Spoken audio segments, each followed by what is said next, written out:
कैसे हस्त मैथ्यून और पोर्न देखने की आदत को हमेशा के लिए छोड़े। क्या आपको लगता है कि पोर्न देखने और हस्त मैथ्यून करने की आदत आपकी लाइफ को बर्बाद कर रही है? क्या आपने कई बार इसे छोड़ने की कोशिश की लेकिन फिर से वही गलती दोहरा दी? अगर हाँ, तो यह वीडियो आपके लिए लाइफ चेंजर साबित हो सकती है, क्योंकि आज मैं आपको 5 साइंटिफिक और प्रैक्टिकल तरीके बताने वाला हूँ जिससे आप इस बुरी आदत को हमेशा के लिए छोड़ सकते हैं।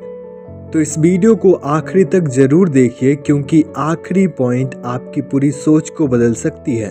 सबसे पहले आपको यह समझना होगा कि यह आदत क्यों खतरनाक है। आप सोच रहे होंगे कि आखिर इसमें बुरा क्या है। पोर्न और हस्त मैथ्यून आपकी डोपामाइन सिस्टम को खराब कर देते हैं। यह आपके ब्रेन को फेक प्लेजर देता है, जिससे आप असली जिंदगी के संघर्षों से बचने लगते हैं। धीरे धीरे यह आपकी मोटिवेशन, सेल्फ कॉन्फिडेंस और रिलेशनशिप को बर्बाद कर सकता है। एक रिसर्च कहती है कि ज़्यादा पोर्न देखने वाले लोग कम आत्मविश्वास, ज़्यादा चिंता और कम एनर्जी महसूस करते हैं। अगर आपको अपनी लाइफ, करियर और रिलेशनशिप को बचाना है तो इस आदत को अभी खत्म करना जरूरी है। चलो मैं आपको अब 5 साइंटिफिक तरीके बताता हूँ इस आदत को छोड़ने के लिए। पहला स्टेप, सबसे पहले यह स्वीकार करो कि एक प्रॉब्लम है। अगर आप सोचते हैं कि अरे ये तो नॉर्मल है, तो इसे आप कभी भी नहीं छोड़ पाओगे। जब तक आप इसको एक बुरी आदत मानोगे ही नहीं, तब तक यह आदत बनी रहेगी। गोल्डन रूल यह है कि change starts when you accept the problem. बदलाव तब शुरू होता है जब आप समस्याओं को स्वीकार करते हैं। दूसरा स्टेप, ट्रिगर्स को पहचानो और खत्म करो। पोर्न देखने और हस्त मैथ्यून की कोई ना कोई वजह होती है, जैसे अकेलापन महसूस होना, स्ट्रेस या डिप्रेशन, बोरियत में कुछ ना करने को होना। सबसे पहले आपको इन ट्रिगर्स को पहचानना होगा। अगर आप हमेशा बिस्तर पर लेटे लेटे फ़ोन चलाते हैं, तो अपना फ़ोन दूसरे कमरे में रखो। रात को सोते वक्त अपने फ़ोन से कुछ दूरी बनाए रखें। अगर आप देर रात तक इंटरनेट पर स्क्रॉल करते हैं, तो वाईफाई बंद कर दो या तो इंटरनेट बंद कर दो। ट्रिगर्स हटाओगे तो बुरी आदत खुद ही खत्म हो जाएगी। तीसरा स्टेप, डोपामाइन डिटॉक्स करो। नो फेप मेथड को अपनाओ। नो फेप मेथड एक आत्म संयम और जीवन शैली सुधारने की तकनीक है, जिसका उद्देश्य मास्टरबेशन और पोर्नोग्राफी देखने की लत को छोड़ना है। इसे अपनाने से व्यक्ति मानसिक, शारीरिक और आध्यात्मिक रूप से मजबूत बन सकता है। जब आप नो फैप चैलेंज अपनाते हैं, तो आपका ब्रेन का डोपामाइन लेवल नॉर्मल होने लगता है।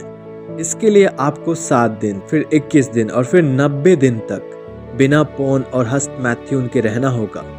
शुरुआत में मुश्किल लगेगा, लेकिन एक बार ब्रेन सही होने लगा तो आपकी लाइफ बदल जाएगी।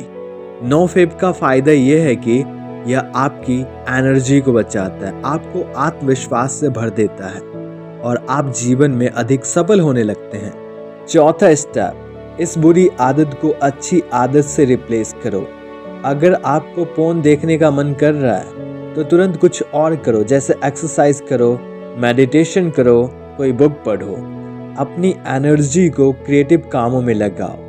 बुरी आदत सिर्फ छोड़ने से नहीं जाती है, उसे किसी अच्छी आदत से बदलना पड़ता है। 5वां स्टेप, खुद को जवाबदेही बनाओ। अगर आप अकेले इस आदत को छोड़ने में स्ट्रगल कर रहे हैं, तो किसी दोस्त को बताओ, किसी नो फेप कम्युनिटी से जुड़ो। अपने फ़ोन और लैपटॉप में पोर्न ब्लॉकर इंस्टॉल करो। हर दिन अपने प्रोग्रेस को लिखो। अगर आप खुद को जवाबदेही बनाओगे, तो इसे छोड़ना आसान होगा। अब आप सोच रहे होंगे कि इसे मैं कब और कैसे शुरू करूं? इसका जवाब है अभी, इसी वक्त। In conclusion, do to list, स्वीकार करो यह एक बुरी आदत है। अपने ट्रिगर्स को पहचानो और उन्हें हटाओ। नो फेप चैलेंज शुरू करो और डोपामाइन डिटॉक्स करो। इस आदत को किसी अच्छी आदत से रिप्लेस करो। खुद को जवाबदेही बनाओ और अपना प्रोग्रेस ट्रैक करो। अगर आप सिर्फ 30 दिन तक यह फॉलो कर लेंगे, तो आपकी एनर्जी, कॉन्फिडेंस और जिंदगी पूरी तरह बदल जाएगी। अगर आपको यह वीडियो पसंद आई हो, और अगर आप इस आदत को छोड़कर अपनी लाइफ को बेहतर बनाना चाहते हो तो इस वीडियो को लाइक करो। नीचे कमेंट करके बताओ कि आप इस बुरी आदत को छोड़ने के लिए क्या करने वाले हैं। और हाँ, चैनल को सब्सक्राइब करना मत भूलना, क्योंकि मैं आपके लिए ऐसी ही लाइफ चेंजिंग वीडियोस लाता रहूँगा। तो बुरी आदत छोड़ो और अपनी लाइफ बनाओ।